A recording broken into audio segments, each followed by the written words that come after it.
للمتقين والصلاة والسلام على أشرف الأنبياء والمرسلين أما بعد فأعوذ بالله من الشيطان الرجيم بسم الله الرحمن الرحيم اللهم صل على سيدنا ومولانا محمد النبي الأمي وعلى آله وصحبه وبارك وسلم۔ اللہ رب العالمین سورہ حجر آیت نمبر 9 کے اندر ارشاد فرما رہا ہے اِنَّا نَحْنُ نَزَّلْنَا الذِّكْرَ وَإِنَّا لَهُ لَحَافِظُونَ، بے شک ہم نے اس قرآن کو نازل کیا ہے اور بے شک ہم خود اس کی حفاظت کرنے والے ہیں۔ اِنَّا نَحْنُ نَزَّلْنَا الذِّكْرَ، بے شک ہم نے اس قرآن کو نازل کیا۔ اس آیت میں کفار کے اس قول اے وہ شخص جس پر قرآن نازل کیا گیا ہے کا جواب دیتے ہوئے اللہ رب العالمین نے ارشاد فرمایا اے حبیب مکرم صلی اللہ علیہ وآلہ وسلم، بے شک ہم نے آپ پر قرآن نازل کیا اور ہم خود تحریف، تبدیلی، زیادتی اور کمی سے اس کی حفاظت فرماتے ہیں۔ یاد رہے کہ تمام جن و انس اور ساری مخلوق میں یہ طاقت نہیں کہ قرآن کریم میں ایک حرف کی کمی پیشی یا تغیر اور تبدیلی کر سکے، اور چونکہ اللہ رب العالمین نے قرآن کریم کی حفاظت کا وعدہ فرمایا اس لیے یہ خصوصیت صرف قرآن کریم ہی کو ہے، دوسری کسی کتاب کو یہ بات میسر نہیں۔ قرآن کریم کی یہ حفاظت کئی طرح سے ہے کہ قرآن کریم کو معجزہ بنایا کہ بشر کا کلام اس میں مل ہی نہیں سکتا، اس کو معارضے اور مقابلے سے محفوظ کیا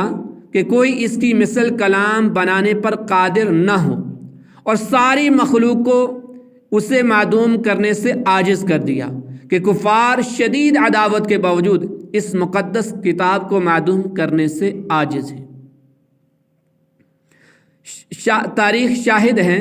کہ اگر کسی نے قرآن کے نور کو بجانے اس میں کمی، زیادتی اور تعریف اور تبدیلی کرنے یا اس کے حروف میں شکوک و شبہات ڈالنے کی کوشش بھی کی تو وہ کامیاب نہ ہو سکا۔ اور اللہ رب العالمین نے اس قرآن کو ہر طرح سے محفوظ فرما دیا کہ ہر زمانہ کے اندر اس قرآن کے کثیر افاظہ کرام کو اللہ رب العالمین نے پیدا فرمایا۔ اس قرآن کے علماء حفاظہ کرام پہلی امتوں کے اوپر جو کتابیں نازل ہوتی تھیں اس کے جو حافظ ہوا کرتے تھے وہ انبیاء ہوتے تھے۔ انبیاء کے علاوہ کوئی مکمل کتاب کا حافظ نہیں ہوا کرتا تھا، لیکن یہ قرآن ایک معجزہ ہے، اللہ نے اس کی حفاظت فرمانی ہے تو بنی نوع انسان کے قلب کے اندر بھی اللہ رب العالمین نے اس قرآن کو محفوظ فرما دیا ہے۔ اور یہ وہ کلام ہے کہ جس کے متعلق اللہ خود فرماتا ہے لو انزلنا هذا القرآن على جبل لرأيته خاشعا متصدعا من خشیۃ اللہ، اگر اس قرآن کو پہاڑوں کے اوپر نازل کیا جاتا تو وہ پہاڑ اس قرآن کی خشیت سے ریزہ ہو جاتے۔ تو وہ کتنا عظیم قلب اطہر ہے، وہ عظیم قلب مبارک ہے کہ جس کے اوپر یہ قرآن نازل ہوا، اور اس نبی کے توسل سے آج کم سن بچے بھی اس قرآن کے حافظ ہیں۔ 10 سال، 8 سال، 9 سال کے بچے اس قرآن کو حفظ کر لیتے ہیں، اس قرآن کے نور سے اپنے قلوب کو منور اور روشن فرما لیتے ہیں۔ یہ قرآن ایک معجزہ ہے۔ اگلی آیت کے اندر اللہ رب العالمین ارشاد فرما رہا ہے وَلَقَدْ أَرْسَلْنَا مِن قَبْلِكَ فِي شِيَعِ الْأَوَّلِينَ وَمَا يَأْتِيهِم مِّن رَّسُولٍ إِلَّا كَانُوا بِهِ يَسْتَهْزِئُونَ كَذَلِكَ نَسْلُكُهُ فِي قُلُوبِ الْمُجْرِمِينَ لَا يُؤْمِنُونَ بِهِ وَقَدْ خَلَتْ سُنَّةُ الْأَوَّلِينَ، اور بے شک ہم نے تم سے پہلے گزشتہ امتوں میں رسول بھیجے اور ان کے پاس جو بھی رسول آتا وہ اس کا مذاق اڑاتے، ایسے ہی ہم اس ہنسی کو ان مجرموں کے دلوں میں ڈالتے ہیں، وہ اس پر ایمان نہیں لاتے حالانکہ پہلے لوگوں کا طریقہ گزر چکا ہے۔ وَلَقَدْ أَرْسَلْنَا مِن قَبْلِكَ، اور بے شک ہم نے تم سے پہلے رسول بھیجے۔ ان آیات مقدسہ کا خلاصہ یہ ہے کہ جب کفار مکہ نے سید المرسلین صلی اللہ علیہ وآلہ وسلم سے جاہلانہ باتیں کی اور بے ادبی کرتے ہوئے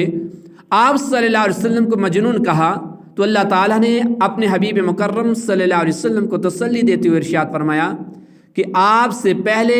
سابقہ امتوں میں ہم نے رسول بھیجے اور ان لوگوں کے پاس جو بھی رسول آتا وہ اس کا مذاق اڑاتے۔ کفار کی اپنے انبیاء اور رسولوں علیہم الصلاۃ والسلام کے ساتھ یہ روش سابقہ زمانوں سے چلی آ رہی ہے۔ لہٰذا اے حبیب مکرم صلی اللہ علیہ وسلم،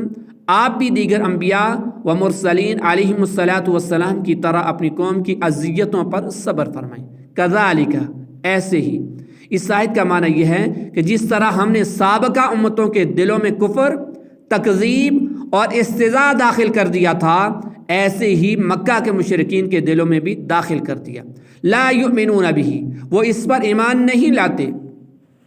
وہ تاجدار رسالت مآب صلی اللہ علیہ وسلم یا قرآن پر ایمان نہیں لاتے، حالانکہ پہلے لوگوں کا طریقہ گزر چکا کہ وہ انبیاء علیہ الصلاۃ والسلام کی تکذیب کر کے عذاب الہی سے ہلاک ہوتے رہے۔ یہی حال ان کفار مکہ کا ہے، تو انہیں عذاب الہی سے ڈرتے رہنا چاہیے۔ وَلَوْ فَتَحْنَا عَلَيْهِمْ بَابًا مِنَ السَّمَاءِ فَظَلُّوا فِيهِ يَعْرُجُونَ لَقَالُوا إِنَّمَا سُكِرَتْ أَبْصَارُنَا بَلْ نَحْنُ قَوْمٌ مَسْحُورُونَ،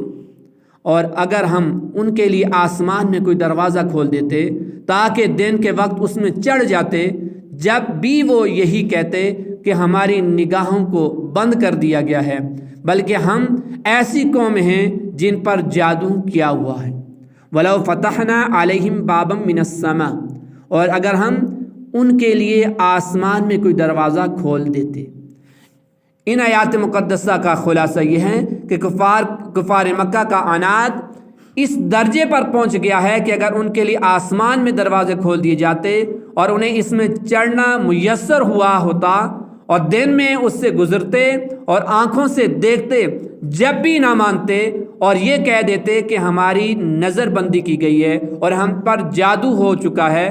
تو جب خود اپنے معائنے سے انہیں یقین حاصل نہ ہوا تو ملائکہ کے آنے اور گواہی دینے سے جس کو یہ طلب کرتے ہیں انہیں کیا فائدہ ہوگا۔ وَلَقَدْ جَعَلْنَا فِي السَّمَاءِ بُرُوجًا وَزَيَّنَّاهَا لِلنَّاظِرِينَ، اور بے شک ہم نے آسمان میں بہت سے برج بنائے اور اسے دیکھنے والوں کے لیے آراستہ کیا۔ وَلَقَدْ جَعَلْنَا فِي السَّمَاءِ بُرُوجًا، اور بے شک ہم نے آسمان میں بہت سے برج بنائے۔ یہ 7 برج یعنی 7 سیاروں کی منزلیں ہیں۔ وَزَيَّنَّاهَا لِلنَّاظِرِينَ، اور اسے دیکھنے والوں کے لیے آراستہ کیا، یعنی ہم نے آسمان کو سورج، چاند اور ستاروں سے آراستہ کیا تاکہ غور و فکر کرنے والے اس سے اللہ تعالیٰ کی واحد اور خالق ہونے پر استدلال کریں اور جان لیں کہ ہر چیز کو پیدا کرنے والا اور اسے شکل و صورت عطا کرنے والا صرف اللہ رب العالمین ہے۔ اب اللہ رب العالمین کیا فرماتا ہے کہ وَزَيَّنَّاهَا لِلنَّاظِرِينَ، اور اسے دیکھنے والوں کے لیے آراستہ کیا، یعنی جو لوگ اللہ رب العالمین کی تخلیق کے اندر غور و تفکر کرتے ہیں، غور و فکر کرتے ہیں، افلا یتدبرون، جو لوگ اس کے اندر تدبر کو اختیار کرتے ہیں، یقیناً ان لوگوں کو ان چیزوں سے اللہ رب العالمین کی وحدانیت کے کثیر دلائل ملتے ہیں کہ کوئی ذات ایسی ہے کہ جس نے اس آسمان کو بنایا، زمین کو بنایا، سورج کو تخلیق کیا،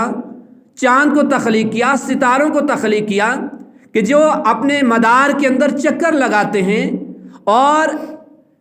ایک لمحے کے لیے بھی ادھر سے ادھر نہیں ہوتے، جو ان کی مقررہ مدتیں ہیں، جو ان کی مسافتیں ہیں، وہ اپنی حدود کے اندر رہتے ہوئے ان کو طے کرتے ہیں۔ اب سورج نکلتا کہاں ہے، غروب کہاں سے ہوتا ہے، پھر دوسرے دن کہاں سے اس کا ظہور ہوتا ہے، کہاں سے وہ نکلتا ہے۔ جب لوگ ان چیزوں کی تخلیق کے اندر،